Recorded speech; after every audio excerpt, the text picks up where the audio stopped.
आज की सुबह बिहार के भविष्य की बुनियाद रचने वाली सुबह है।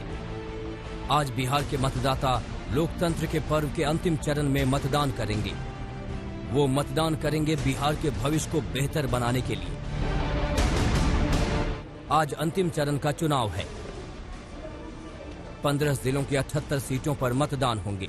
इनमें 65 सामान्य सीटें हैं, जबकि 13 आरक्षित सीटें हैं। तीसरे चरण में कुल 1204 उम्मीदवार मैदान में हैं। अगर समझा जाए कि इन 78 सीटों पर 2015 में किसका जलवा रहा है, तो 78 सीटों में जेडीयू ने 23 सीटों पर जीत दर्ज की थी। आरजेडी ने 78 में से 20 सीटें जीती थी। 78 सीटों में बीजेपी के खाते में 20 सीटें गई थी। कांग्रेस ने इन्हीं 78 सीटों में 11 पर जीत दर्ज की थी। मगर पेच ये है कि 2015 में जहां नीतीश कुमार, आरजेडी और कांग्रेस ने मिलकर चुनाव लड़ा था, वहीं 2020 में नीतीश कुमार के खिलाफ आरजेडी, कांग्रेस के साथ साथ चिराग पासवान भी चुनौती बनकर खड़े हैं।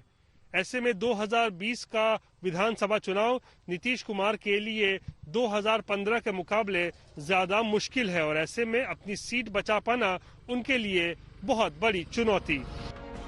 बात अगर तीसरे चरण में वीआईपी चेहरों की हो, तो ऐसे कई चेहरे हैं जिनकी किस्मत का फैसला इसी तीसरे चरण में होगा। सिमरी बख्तियारपुर सीट से वीआईपी पार्टी के मुखिया मुकेश सहनी मैदान में हैं। उनके सामने आरजेडी के यूसुफ सलाउद्दीन हैं।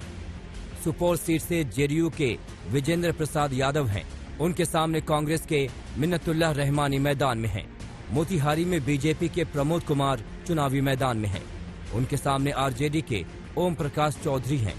मधेपुरा में आरजेडी के चंद्रशेखर मैदान में हैं और उनके सामने जन अधिकार पार्टी के मुखिया पप्पू यादव हैं, जबकि जेडीयू के निखिल मंडल यहां से चुनाव लड़ रहे हैं।